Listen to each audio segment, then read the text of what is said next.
To call the meeting to order. Mr. Coley, if you would note that all the commissioners are present with the exception of Commissioner Pennell. Commissioners, we've got some special guests with us here today. First of all, I'd like to recognize Adrienne Simpson Brown, who's about to be sworn in as our next new commissioner, and her husband Charles. We welcome you all to the meeting today and look forward to working with you, Adrienne, on the board. As you will recall, Commissioners, we've had members of the Leadership Development Program in attendance to observe the board meeting process. And over the next 5 months, we're going to have participants from this year's class in attendance.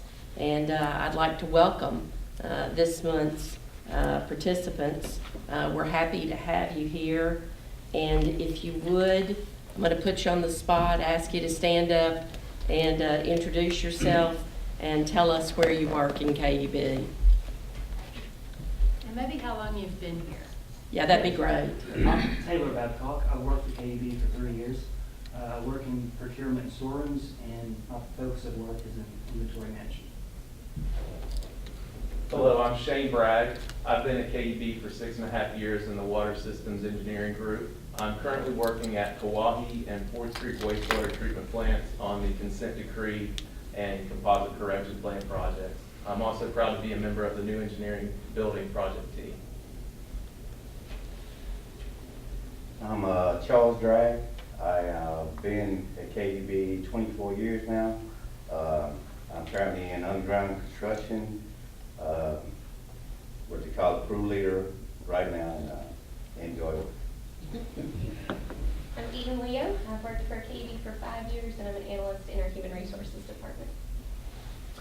Good morning, I'm Ben Maynor. I've been at KUB for 13 years and lead our business processes group, which is basically, we're almost like consultants, kind of a third-party consultant role for the rest of KUB. I'm Scott Mowry. I've been here 15 years this year. I work in our system operations, and I'm a team lead with our system operations. My name is Michael Smith. I've been with KUB a little over 17 years. I'm an overhead construction supervisor over pole replacement Century 2 project and trouble and maintenance. Well, thank you all for attending. The Leadership Development Program is a great program, as I'm sure that you are aware, and a good experience for all of you all. So welcome today. We have our minutes of December 14, 2017 that have been circulated. Do any of the commissioners have any changes or additions that need to be made to those minutes? Move to approve. Second. All in favor say aye. Aye. Now we're going to move to the oath of office for Adrienne Simpson Brown.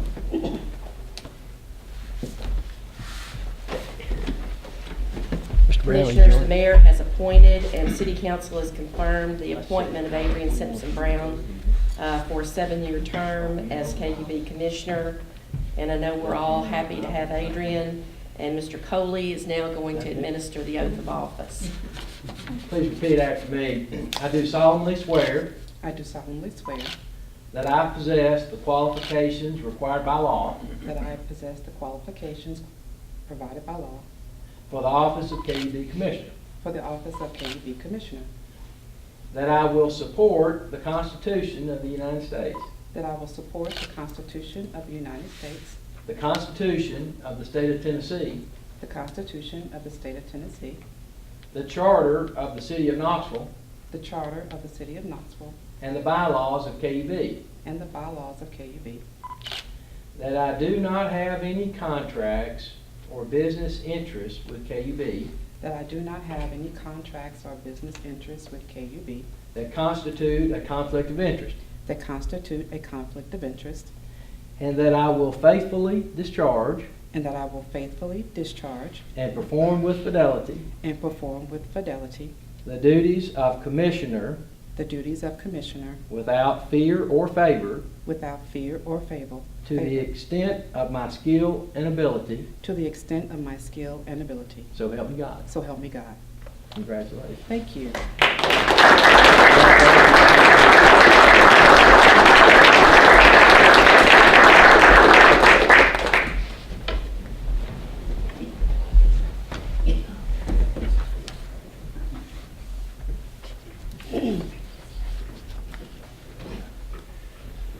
Our next order of business is the election of 2018 officers. The charter requires the board to elect officers each year following a new commissioner election. And Mr. Coley, I'd like to get you to conduct that election for us. Commissioners, you will recall that last month the nominating committee nominated a slate of officers for your consideration. You will recall that the recommended slate of officers is as follows: Celeste Herbert, Chair; Jerry Askew, Vice Chair; and Mark Walker, Secretary. Are there any other nominations? Hearing none, is there a motion to elect the slate selected by the nominating committee? So moved. Is there a second? Second. All in favor, say aye. Aye. Are there any opposed? Well, congratulations, the slate of officers is adopted. And now we're going to move to the president's report. Commissioners, we have several reports today. We're going to start out with Elda Marshall, our Director of Corporate Services, with probably the most important one, and it is that our annual disclosure presentation and conflict of interest disclosures. Elda? Thank you, Ms. Roach. Good afternoon, Commissioners.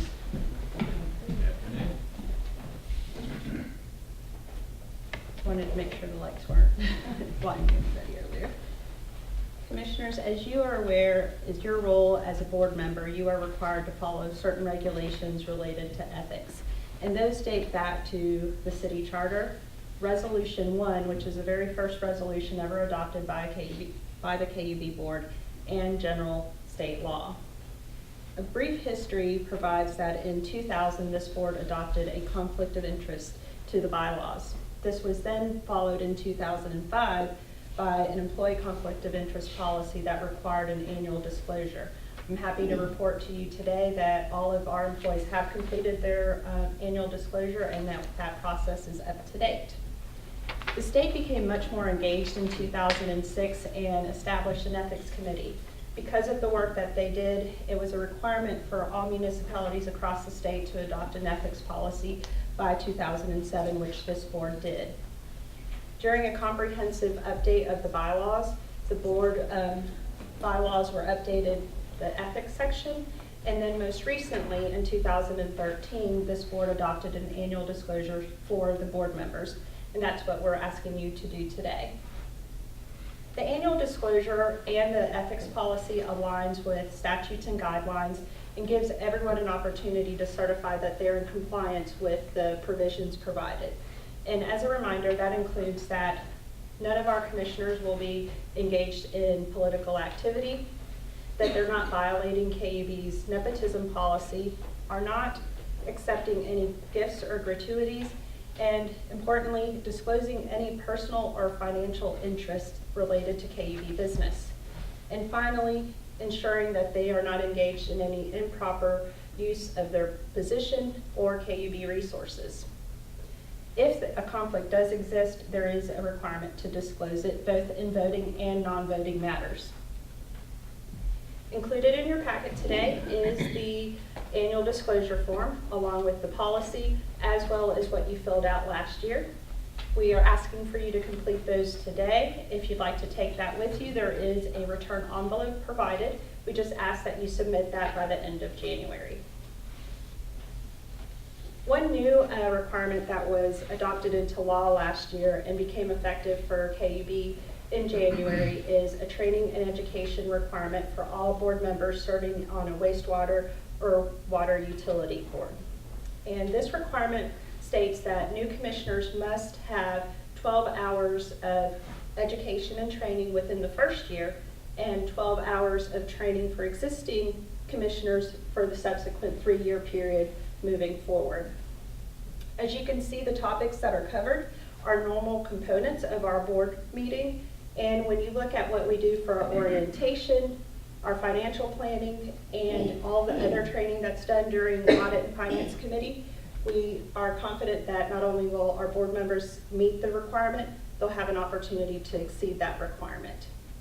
We have since submitted our curriculum to the Comptroller's Office and received approval for the preceding 3 years.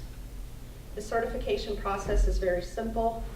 There's a roster, proves that you have attended all of the meetings and have met those hour requirements. It's certified by the board chair at the end of the year and submitted to the Comptroller's Office. Any questions? Thank you. Thank you, Melvin.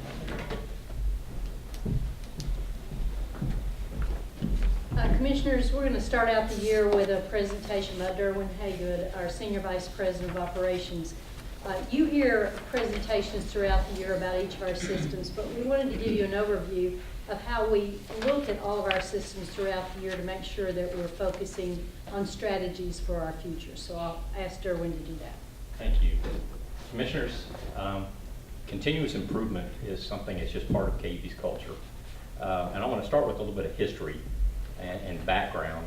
I put together a timeline of some of the strategies and initiatives that we've kind of looked at over the years. And if you look at the late 1990s, we were focusing on transitioning to a single company. For those of us that have been here for a while, remember the Wastewater and Water Bureau, the Gas Bureau, the Electric Bureau, and we were focusing to become a single KUB, more efficient. We used process improvements, we used process re-engineering, and ultimately some reorganization. In the early 2000s, we looked at replacing our IT infrastructure. We had a mainframe previously that had served us very well for many, many years, but we needed to look for the future, for more flexible systems. So we did so in the early 2000s. Then we turned our attention to infrastructure replacement strategies. Everybody's familiar with the consent decree and the KUB PACE 10 program for our wastewater program. We also focused on our infrastructure replacement strategies for all our other systems, and thus the Century 2 program.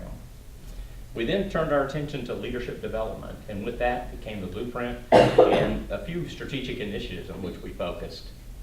The first strategic initiative I'll talk about is the Water Plant Resiliency Initiative, where we resulted in a recommendation to invest $104 million over a period of time to provide a much more needed resiliency to the single water plant that we have. The second one is our Workforce Mix Initiative, where we resulted in evaluating the workforce between KUB and contractor mix, made adjustments, and resulted in $11 million of savings over the long-range plan. And then finally, the Grid Modernization Initiative resulted in a $107 million recommendation and investment over a 4-year period of time for the grid, or actually advanced meter deployment, and then another $1 million a year for grid modernization for distribution automation. And we use teams and initiatives to do more than just to support our strategy. They help us maintain focus and pace on priorities. It helps us to promote leadership development, and it encourages collaboration. So we use it for much more than just supporting our strategy. I put together a list of some of the corporate initiatives that we've been involved in since 2014, and today I'm going to speak about the ones that are in the box on the right, because that's some of our more recent ones. And in fact, I want to mention that we've got some leadership development program individuals, nearly 30 of them, that are either that were past or present members that are involved in those and just in the box themselves. Today, Shane Bragg is actually involved in the utility stewardship for the wastewater program, and Michael Smith is involved in the electric reliability initiative. So we do have an electric reliability initiative that we've kicked off. We've had tools to help us improve electric reliability for many, many, many years. Those tools were vegetation management. We've had our Century 2 improvements, and we've had maintenance programs. Several months ago, Andrew Himaleski spoke to the board about distribution automation, a lot of the fiber and the new technologies that are available. And this team is actually going to be challenged with how, when, where, and what to place to maximize improvements to our system to improve electric reliability.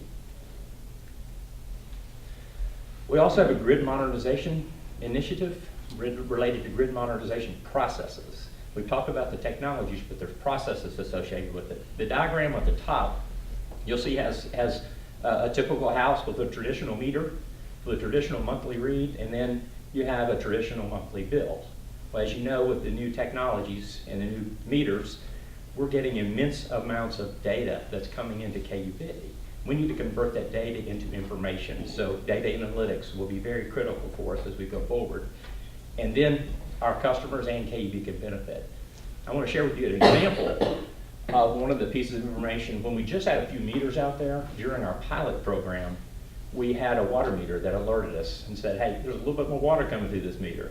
One of our reps who could, at that time, because there's just very few meters, could actually see the alert, discern through it, contact the customer on the phone. The customer answered, was unaware completely of any issues, stayed on the phone, walked around the house, went in the basement, a ruptured water pipe and a flooding basement. So the opportunity is there to create processes if we can turn this data into information, and we can benefit from all of it.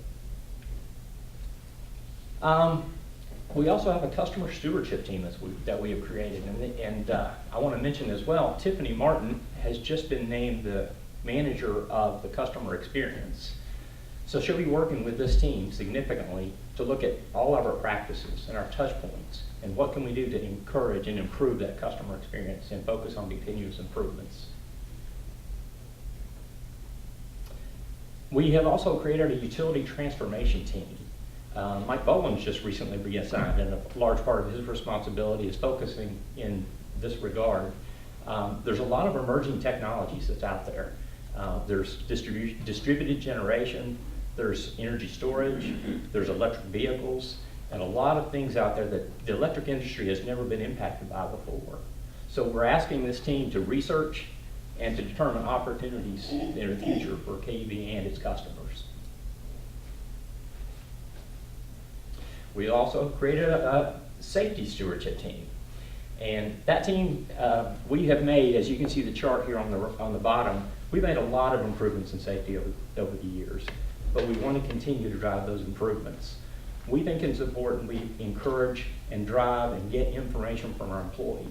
So we have really engaged a lot of our folks, mostly from our operational areas, to help us to understand what can we do to change and modify our practices and make our safety program even better. Finally, we've also created utility stewardship teams, one for each utility. And it's made up of folks from construction, from engineering, from operations, from regulatory compliance, finance. And what we do is we've asked them to challenge our current practices. Look at what we're doing. What can we do better? What can we do different? Look at new technologies. And ultimately drive each technology's unique strategy, or our utilities' each unique strategy. The photos up here are just some of the newer technologies we've employed just the last few years. The upper right is actually a remote device that's basically a submarine that you can take and put into a tank and look at the inside of the tank without taking the tank out of service. Upper left is a drone looking at the Alcoa Highway Bridge gas line. The Segway at the bottom is equipped with gas leak detection equipment. And then at the lower right is a piece of equipment that's equipped with sonar, can help us look at the larger trunk lines and the condition of the pipes. So those are just some of the technology we're challenging ourselves to use to make us better. And finally, I'm going to mention that we are looking at tomorrow's needs. These teams, these initiatives are all about looking at tomorrow's needs. We continue to look to the future. We continue to grow new leadership, and we want to continue to focus on continuous improvement going forward. Any questions? So when you talk about, one of the big things that we're talking about where I work is data analytics, like taking all this data, right, that we get because we're now so technologically advanced. So how are we using that data to inform how we make, is there a process, a group of people? Like how does that process work in terms of using that data? Exactly what this team is supposed to do. Help us, we're just getting into the immense amount of data, right? We're in our second year in our deployment of advanced meters. We're getting that data. We aren't using that data to the degree that we need to. We're going to be. We're also going to be investing in an automated, what's it called, ADMS? Advanced Distribution Management System. Advanced Distribution Management System. And that's going to help us extract that data, turn it into information, so we can use that for the benefit of everybody. It's kind of interesting. I've been looking at my data from my smart meter, and seeing how much the wheels are turning here in the last few weeks. But that's great information, even just for the customer. And that's something they've not had before. Right. And I think we've got a better than a 10% hit rate on folks that are signing up and looking at and evaluating that once the meters are available to them. Thank you. Thanks. Commissioners, you know that in the utility business, we have a lot of normal days and we have a lot of unplanned event days. We thought we would present this today to get ahead of this year's winter weather, but I think we're just a little bit behind. But we want you to know that we have a different operating method when we have these events, and I recognize John Gresham, our Vice President of Operations, to remind you of how we lead that effort. Thank you, Ms. Roach. As Ms. Roach said,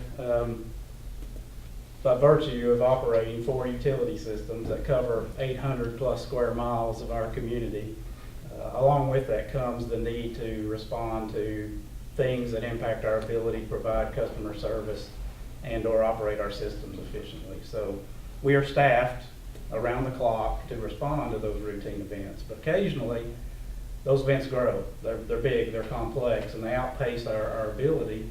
And we use a process called the incident command system to help us through those times, and that's what we're going to talk about briefly today. Before I do so, though, I want to roll back the clock even a little further than Mr. Haygood went, back to 1993. And this is affectionately known around here as the storm of the century, probably more appropriately the storm of last century. We've moved on, but in March of that year, our community experienced 18 inches of snow, some gale force winds. Matter of fact, I remember it's my first and only time of ever hearing thunder during a snowstorm, looking back. So it's a substantial event that obviously had an impact to us. So it was a major impact to our electric system at the time. 40,000 customers had their service interrupted. It took us 8 days to restore those services. It was actually the first time we'd ever allowed foreign crews to come and help us restore. So we learned a lesson immediately. It also was an unprecedented response for us. So 85 crews and 400 employees worked on this for our customers. Obviously, that was a huge impact on our customers in general.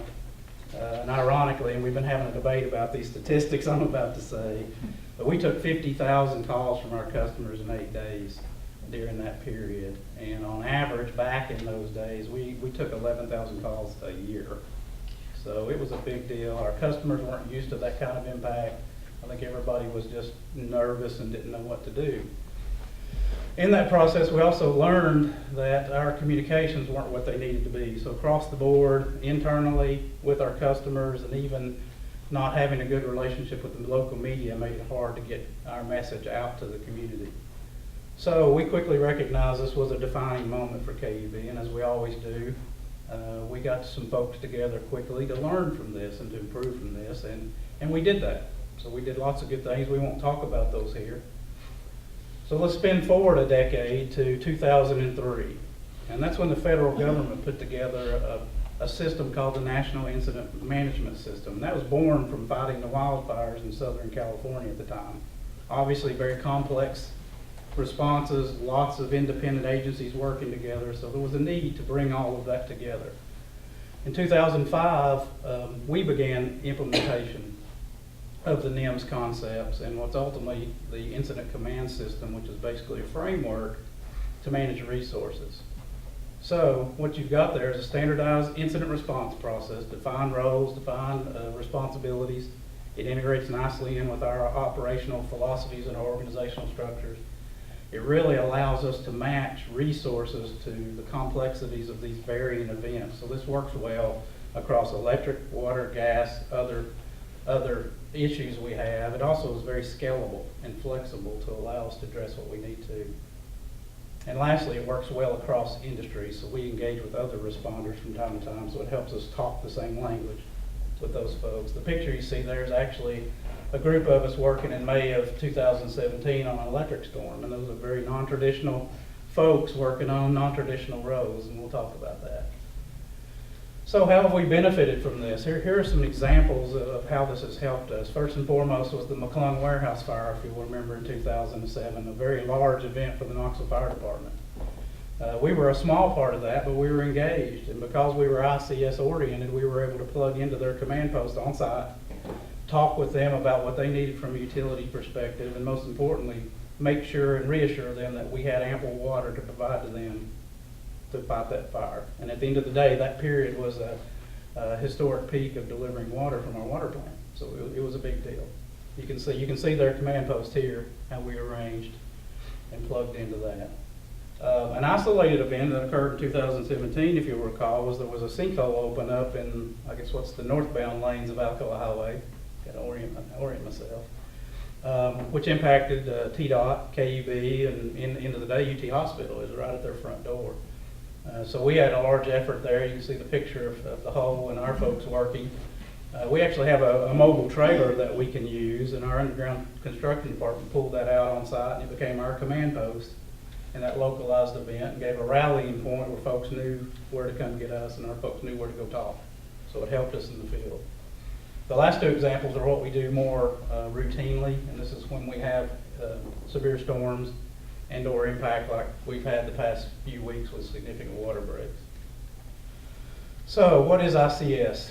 What's most important here is that structure you see. And I know it just looks like an organizational chart, but it provides a huge benefit to us and gives us a way to efficiently organize ourselves to manage. And what happened is in '93, we learned, and as Mr. Hagan said, we were becoming one company, more resources available to us to leverage during these events. We learned to throw more resources at these events. What was missing was this organizational structure, so it's provided a lot of benefit to us. The highlighted boxes there, just real briefly, are some key roles. We talked about defined roles. The incident commander there at the top is the entity that's ultimately responsible for ensuring the management of this event goes well. That's the person that helps define the plan and sets the operational objectives that we're to achieve, so basically in charge. The way these roll out, just so you know, is typically once we go into incident command protocol, we break up into 2 operational periods, and those are 12-hour periods, and we run from 6 a.m. to 6 p.m. and so on until this event's done. So there'll probably be typically 2 incident commanders that swap shifts until we're finished. So, and we do that with all the other roles. We talked about '93 communications not going well. This framework provides for communications because it's important, obviously, in events like this. The public information officer is responsible for managing those communications, and you can see those 4 boxes there where we communicate at multiple levels, both inside and outside of KUB, to ensure our message is getting out there and that we're hearing what we need to hear. The 4 blue boxes are the folks that actually get things done. So the planning section, that individual works with the incident commander and the operations chief to define the tactical response plan. The operations section executes that plan. The logistics section is the true support section. They're the folks that make sure our vehicles are working, our storerooms open and providing materials, providing food, doing all of those things, making sure IT systems are working, doing all of those things, making sure the field resources have what they need to do work. And then lastly, our finance section comes in and keeps documentation of the costs, the resources, and all of those things that ultimately help us apply for FEMA reimbursement if these events meet those criteria. So obviously we do this a handful of times a year at best. So we use non-traditional resources, not frequently doing their job. So that obviously requires a lot of training and practice to ensure we're ready to use this when we do. So in 2005, when we began implementation, we partnered with the Knoxville Fire Department to train 550 plus employees on the basics of NIMS and ACS. Our command staff, the boxes that were colored there, those folks took additional modules, computer-based training modules provided by the federal government to achieve training.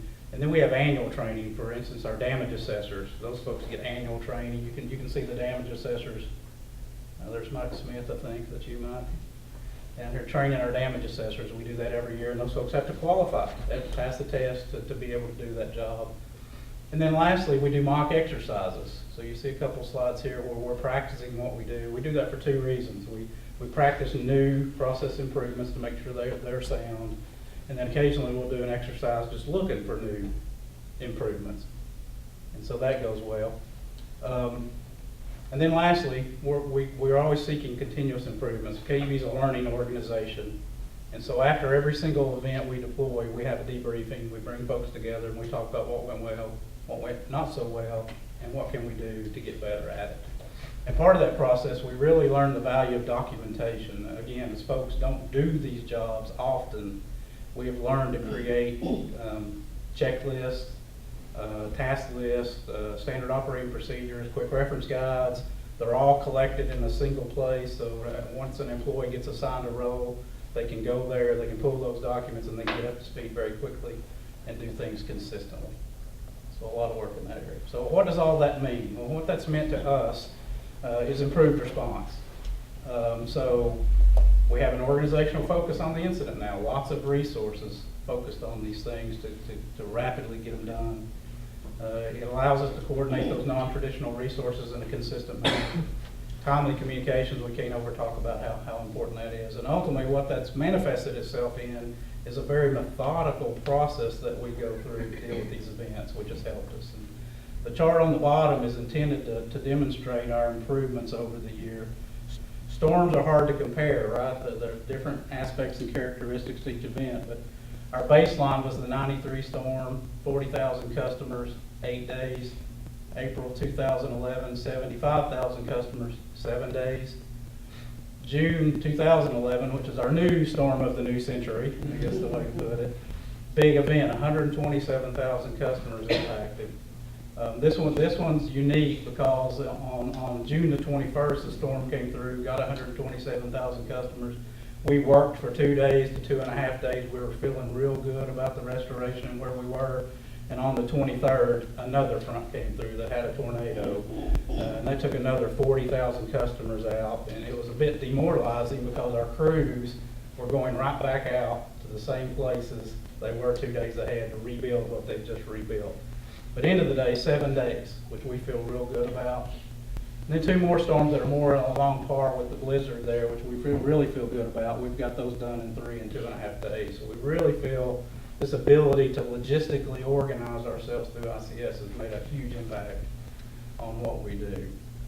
So in closing, I'd be remiss without saying we recognize that, but do our customers recognize that? Those are the folks we're trying to serve. And on the left side of the slide there, you'll see some data from our latest customer survey, which says, you know, your reliability is good. 96 and 94% of us say you're good to excellent. We feel good about that. And I think while many things go into producing that reliability, this response capability is a big part of that. And then lastly, we talked about reaching out to the community, and so now we leverage not only the media, we also leverage social media. So we start posting information out there, and these are just a few examples from the May storms of 17 of where our customers are replying to the information we're putting out there in social media, and most of them are bragging on KUB and thanking us for our response. So, questions? Good. Well, just, I think you said it, but I was in healthcare for 16 years, and we used the NIM system, and I was trained as the incident commander and public information officer. How deep do you go in the organization training people to do each of those particular jobs, for example? Yeah, we go all the way through the organization. Most folks have a role, right? So we did a damage assessment or whatever. From a command staff, we're 2 to 3 to 4 deep in management level and supervision. So there's a handful of folks that qualify to be incident commanders, and they're basically from our managerial group. There's a handful of folks that are can be the public information officers. They come out of our corporate services and or communication areas. The safety officers, obviously, we pull from our safety group. So it varies across the organization, but we try to be 3 to 5 deep in those areas, and we try to, for lack of a better word, share the love a little bit, right? These things last days, and you know, third or fourth 12-hour shift kind of gets a little long, so we like to introduce new resources. So we try to stay flexible and resilient there. Well, one thing we found that we didn't think about was we had 2 or 3 deep on some of these things, but sometimes all 2 or 3 of those people were on vacation at the same time. So you really have to take that next step. I think you probably already thought through that, but yeah, you can for us actually, it was a learning. Yeah, we can actually go out on that site, the repository where we keep our information, and the list of the qualified people is there. And we feel that it's pretty resilient indeed. We've been able to deal with it. Of course, we always introduce the picture I showed of our staff there working. A couple of those folks that were in that room were learning. So they were actually shadowing one of those key roles to begin that process of experiencing and learning the role real time. So we're always at this. Hey, Joe, when there's an incident, it all starts with you. So you, as Vice President of Operations, you handle and do you assign incident commanders based on the type of issue it is? Like, how does that work out? Well, I would love to say it's all about me, and I appreciate you saying it about everybody. That's not really the way it works. We have our system operations group that's on the clock 24/7, 365. They're working right now. They are basically the incident commanders on a regular day. They have criteria, and I wish I'd put the chart up there. We've got charts that said if these various things are happening, we're beginning to escalate. We actually have emergency levels 1 through 5, and our procedures are based on those emergency levels. So they will reach out to me or others to say we have now exceeded our criteria and we're moving to the next level. That's when that incident commander. One of the things I failed to mention is we utilize this really effectively for pre-planning events. So the cold weather that Jamie Davis is about to talk about, our cold weather response, we didn't officially go into ICS, but we had an ICS structure defined and staffed and ready to go when somebody raised their hand and said it's time to do that. So it's not really dependent on a single individual. It's just really a process we use to get that thing implemented and started. So, and then the incident commander is the one that will come in and start filling that org chart out.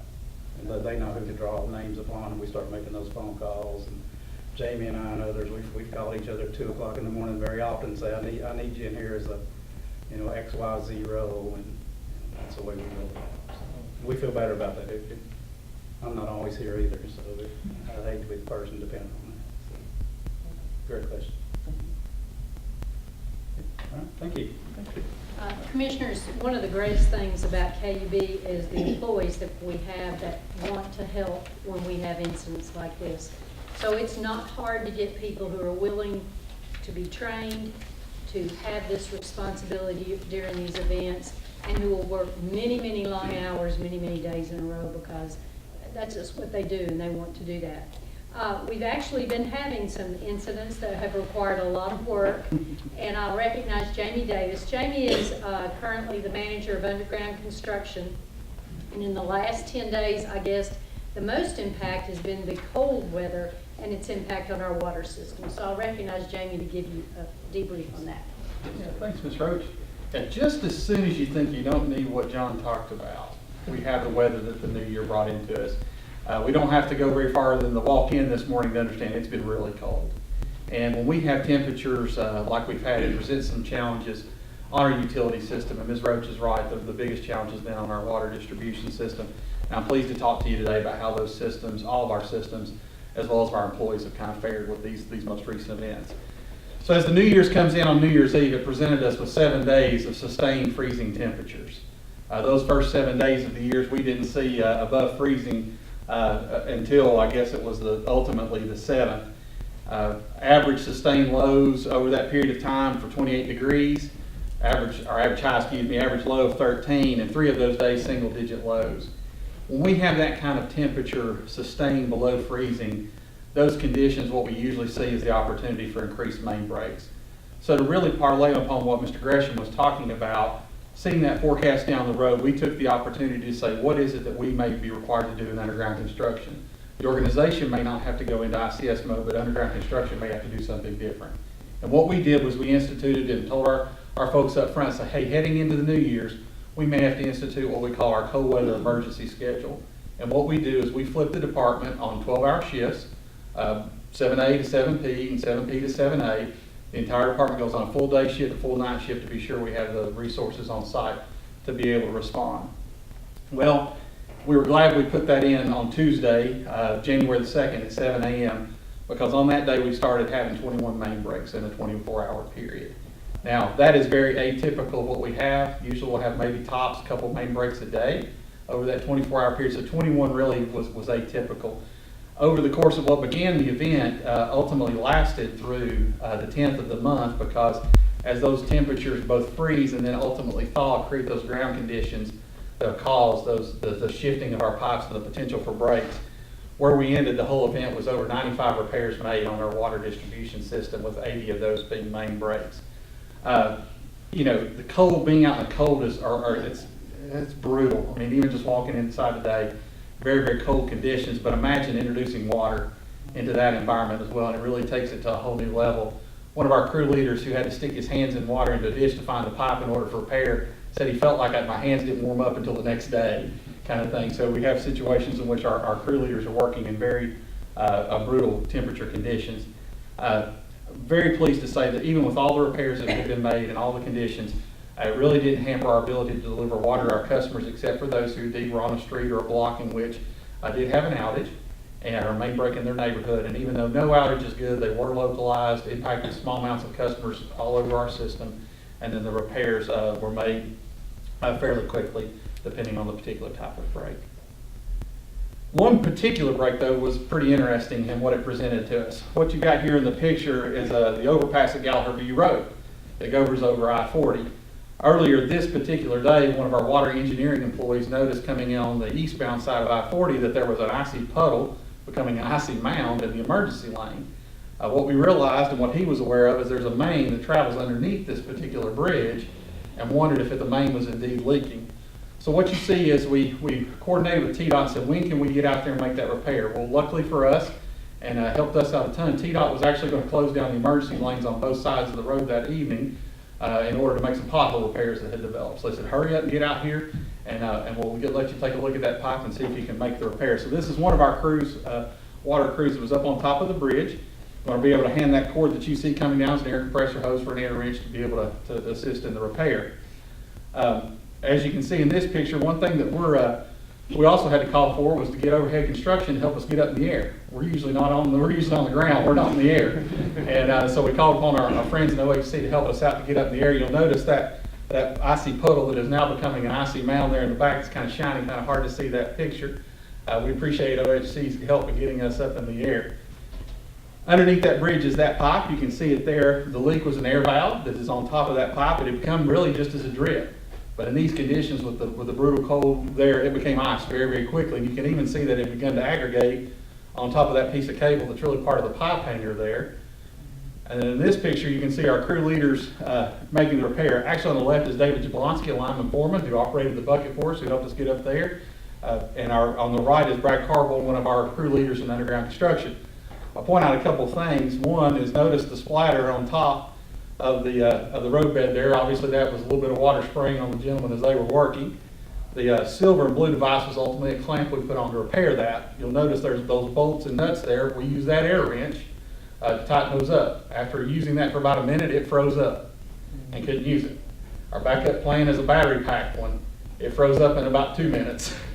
And so we had to go to the good old faithful standard, which is the wrench that David there is holding in his hand in order to use that. That obviously required folks to reach up in the air to try to work that. As that water was spraying, you'll notice a little bit, it's kind of hard to hear with the colors, but Brad ultimately gets water on his jacket, and he says he went to go put his hands back down, he felt like the Tin Man, because ultimately his arms had frozen where that water had frozen his sleeves on his jacket. Again, great coordination from OHC, from TDOT, and our guys to make that repair, but nonetheless a very challenging one. In fact, we got to that one pretty timely. When the extreme weather hits like this, it also generally corresponds with extreme sales and sometimes new records. In that period of time, we set 4 new records inside of our gas divisions, with 4 of those days becoming new top 10 days. One of those days becoming a new electric top 10 day as well in that same time frame. In that same time frame, the amount of natural gas sold equaled what we sold in July and August in total. That's almost mind-boggling when you think about a period of days equaling almost 60 days of consumption, but it speaks to how the extreme weather impacted sales. That in mind with, we also exercised our interruptible option on some of our largest industrial gas customers who, as a trade-off for lower rates, allow us to call on these coldest days to ask them not to use and require them not to use natural gas. they have backup supply for their emergency needs or what they have to use. We exercised that for 3 days, and that was the first time in 3 years that we had done that, and still set those 4 top 10 days, even during those 3 days of curtailment. As we sit here today, it's still really cold outside. We set an all-time new gas peak today on the gas day that just ended at 10 a.m. this morning. So the most deliveries of gas that we've ever taken as a system, as well as, I believe, the electric set at least another top 10 peak. I believe our 3rd peak today as well too. That's what we're projecting as well. So even with that extreme cold, we're very pleased that those systems didn't impact our ability to deliver and serve our customers, keep those customers warm during such a cold event. But we do also acknowledge that that extreme weather brings impacts to bills. For our electric and gas customers, we anticipate for that cold stretch when we made this estimate that it would impact our electric customers about 15% more than this time last January, and for our natural gas customers about 35% more than last January. We know the financial challenges and burdens that this can bring with this extreme weather. That weather can bring a challenge in order to pay those increased bills. And as always, KUB stands ready to assist those customers, whether it be in a future state of helping them with weatherization, with other options to look forward to prevent this the next time this occurs, or in the middle of this event as it relates to direct financial assistance or payment arrangements, or as it relates to other billing options that may be present. We encourage any of our customers who are having issues or foresee that they may be having an issue with this increased consumption to call us early and often and let us be able to work with them. Jamie, before you go on, I don't mean to interrupt your presentation, but I just wanted to say, I saw this graphic on the news station. My husband and I were watching the news and saw the graphic, and they pointed out what you pointed out, and also pointed out to customers that even if you don't touch your thermostat with these type of temperatures, you're using more electricity, gas, whatever you heat with. And my husband turned and looked at me and he said, you know, that really gets your attention. And it's something that, it's common sense, but it's something that people don't think about a lot. So I just want to say thank you for putting that out, because I hope a lot of people saw it, and I hope they're kind of taking that information in and planning for, you know, the higher bills that are coming. And that's a direct tool from some of the things that Mr. Hagan had mentioned earlier in his presentation, that our new meters and new technology are able to demonstrate to our customers. And so we see that as a big benefit too. Just information is power. I think it's very effective. Thank you. Even with all those challenges, and even it's real cold, and our customers don't come, they take the opportunity to say thank you to us, and we really appreciate that. I received a number of direct pieces of mail as well as emails this week thanking our folks for their hard work out in the environment and the weather. And one was from a customer named Margaret. She says, I wish to express my appreciation for all the assistance during our water line failure and the new water meter installation. Doug Vandergrift was so kind and pleasant, a first-rate employee, and the construction crew was great. Everyone I dealt with at KUB has always been polite and helpful. Thank you for setting a high standard company-wide for excellent customer service. And I received that a few days after the 4th when she had written it. Doug Vandergrift, one of our first responders, ended up on site, assessed her situation, and we mobilized a crew out there to help. We too want to say thank you to our employees. It is a brutal situation to work days on end, 12-hour shifts, regardless. And then you compound that with the sacrifices their families make. They miss their families, they miss their children, they miss events that way.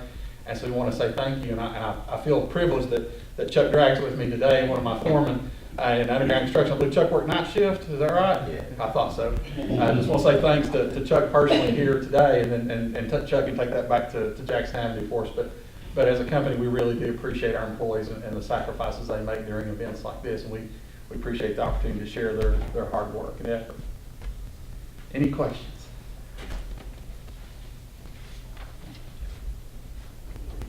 Commissioners, next week, all the senior staff and I will make our rounds around all of KUB doing our Let's Talk programs. And I want to assure you that on behalf of you and all of us, we will be saying thanks to all the employees for what they do all year long, and in particular in these tough circumstances. So we have the best, most dedicated employees we've ever had. Our final presentation is by John Williams, who's way back in the back. Working with the board last year, as you will recall, we developed a plan for a new engineering building at the Fleming Center, and John will give you an update on that. Thank you very much, Ms. Roach. About a year ago, we announced our plans to construct a new engineering building on our Hoskins campus. And we've done a lot of work since then with the project team and also working along with our design consultant to put plans together that will hopefully look like this around April to June of 2019.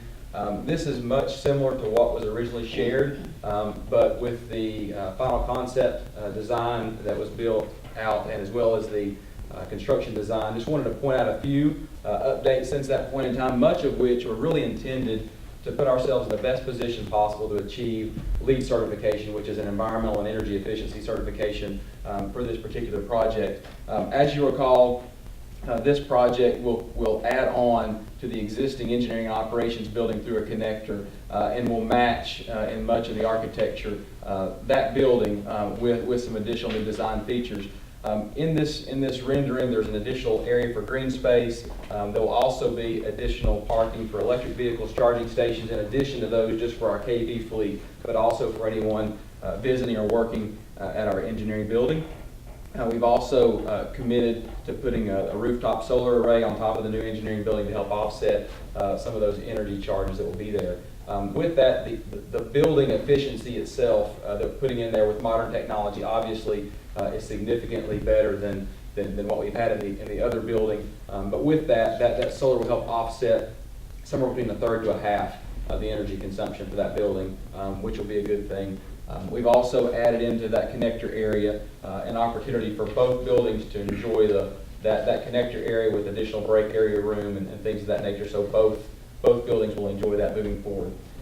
We completed the design from a concept perspective in late May, moved into that construction design, and then moved into our bidding process in October. But before that, we did a pre-qualification of contractors that began in June. We had 7 contractors that were interested in the project. We ultimately qualified 5 to be able to bid. There were a lot of questions that they had, about 129 questions through the bidding process, which is a lot. But that's a good sign of an engaged bidding group as well as an educated bidding group, able to really get into the questions behind that construction design, which really resulted in a very tight bid window, which was good, a very good competitive bid window. We received 4 bids from $11.5 to $11.7 million. The low bid went to Blaine Construction at $11.5 million. Their bid was 3% below our architectural estimate, which was $11.9 million. So we felt really good about the price we got from that. We were also pleased, we're familiar with the subcontractors involved in the project. If you'll notice, Del Air Mechanical is handling the HVAC and the plumbing, and they happen to be the contractor working with us on all the HVAC renovations on our Hoskins campus. So they're very familiar with what we're trying to achieve with our central plant, and so we're pleased that they're a partner on this project as well. If you'll recall, we had really wanted to put people in this building around June of 2019. So to achieve that, we've asked for Blaine to build out a construction schedule that would have them completing somewhere in the April 2019 time frame. That'll allow for a little bit of contingency time as well as time to be able to move everybody across as well. But we have a pre-construction meeting with them next week, and we hope to get their construction schedule by the end of the month. So once we have that schedule in place, we'll then be able to coordinate a groundbreaking event for this project to involve our employees that will be impacted over the construction over the next 16, 18 months or so for this particular project. And it's also an event we like to invite the board as well too, so we'll make sure we have plenty of notice for that event for those who are interested in participating. As we get into construction, which we anticipate starting in February, one of the key components that you've heard a lot today is communication. And through our Century 2 projects and projects affecting our customers, we try to do an enhanced communication set with advisories, blogs oftentimes, to help communicate them the status of the project. And we felt like it was appropriate to do the same thing for our own employees who will be impacted by this project. This is just a graphic that we've been using on that blog to give them an indication of where things are going with the project leading up to construction. All the things on the left side are things that have been completed. As we move into construction, this will expand out and we'll put more information on traffic and parking changes, safety advisories, and we'll also do our best to chronicle this through documentation of pictures and other ways to get them involved in the process of this moving forward. Again, we anticipate this project to complete in that April to June 2019 timeframe, and we'll certainly do our best to communicate the status of that, the progress of that project, and hope that it will be both safe and successful as we move forward. Before we move into then renovating the existing engineering operations building from an HVA perspective and moving forward with that as well. So a lot of construction in this particular area for the next 3 to 4 years. We're excited about the opportunity to refresh these spaces for our folks and to enable us to continue to do the work for our customers. Any questions? Thank you. I have a question, John. Yes, sir. When we award the bids, if they go over, is there a penalty?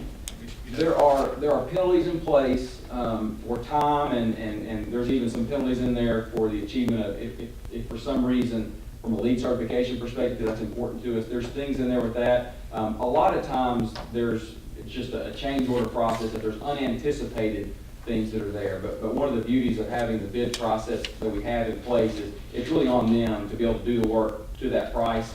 And again, if there's things that are unanticipated, we can work together on determining how to pay for those. But it's really, at this point in time, from the bid process, up to them to get it done with that price. Is there any other business or comments from any of the other commissioners? I know we have a visitor here today, Mr. Smith. You've distributed some materials, and you have 5 minutes to address the board today. Welcome. Thank you, Madam Chair. Appreciate that. My name is Stephen Smith, and I'm the Executive Director of the Southern Alliance for Clean Energy. I'm here wearing 2 hats. I'm a KUB customer and have worked with KUB over the years on a number of innovative things we've done at my house with both energy efficiency and solar work. But I'm also the Executive Director of the Southern Alliance for Clean Energy, and we're a regional nonprofit that does work throughout the Southeast on energy policy.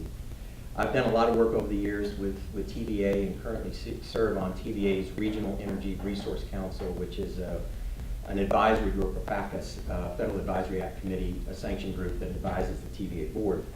What I wanted to share with you are some concerns and hopefully a little bit of education and hopefully the beginning of a conversation. I met with Mentha and some of her team in December to talk about this. We have some concerns about rate structure issues that have been going on at KUB, but are also now taking hold at TVA. And this is going on around the country. And I wanted to make sure everybody was aware of this, and I'm probably going to frame it different than you've ever heard it before. But let me share my perspective with you. So I'm writing today to share concerns about the dramatic increase in KUB's basic service fee for your customer's residential electric bill. In 2010, this fee was $6.09. It has now gone up to $17.50. That's approximately a 300% increase in less than 10 years. It's my understanding that this fee is scheduled to increase even more with an additional $3 over the next 24 months. Meaning families like mine will pay over $20 a month before we even flip the first light switch on in our home and use any electricity. That's the way this basic fee is. It's a fixed mandatory charge. And that, at that point, will be an increase of over 335% in less than 10 years, approximately 10 years. I'm aware that I'm unaware of any reasons that would necessitate such a dramatic increase in the fixed fee.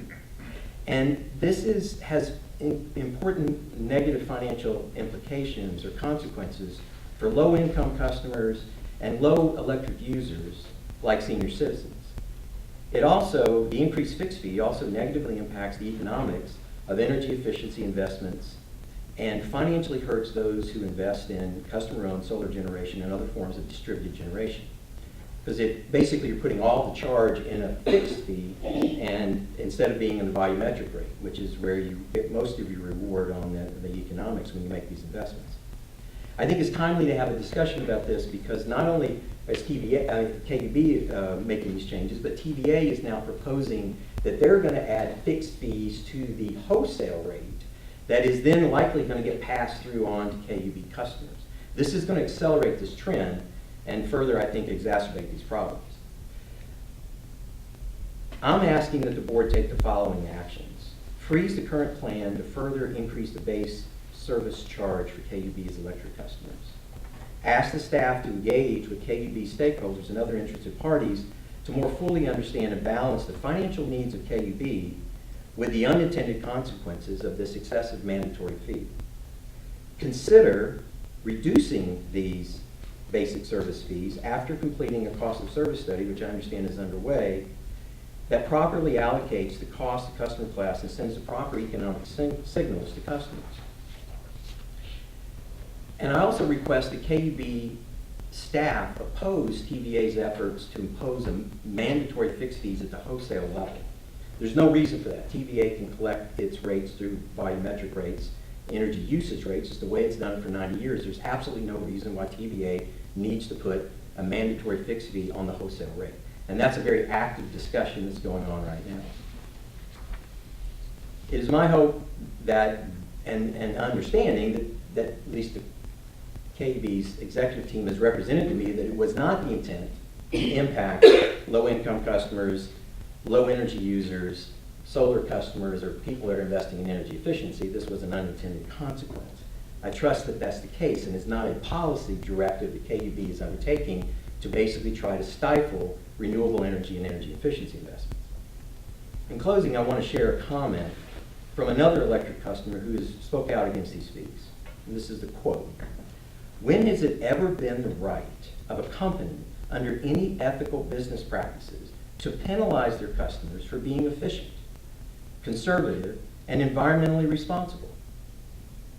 Where is the incentive to spend hard-earned money to improve your appliances or better insulate your home or more efficiently set your thermostats or air conditioner and not to be wasteful, trying to conserve energy for the next generation, when you will allow the utility company to just turn around and now add a charge of an additional fee to Mrs. offset Smith, your time's savings?" up. I'm sorry. So what I'd like to do is figure out a way that we can work together. This is a very strongly felt issue by a large number of people. We've polled on it. Over 80% of the people in Tennessee in this poll do not want these fixed fees.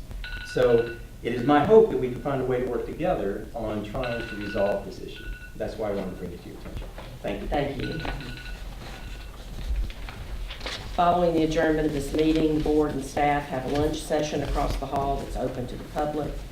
And if there's no further business, this meeting is adjourned.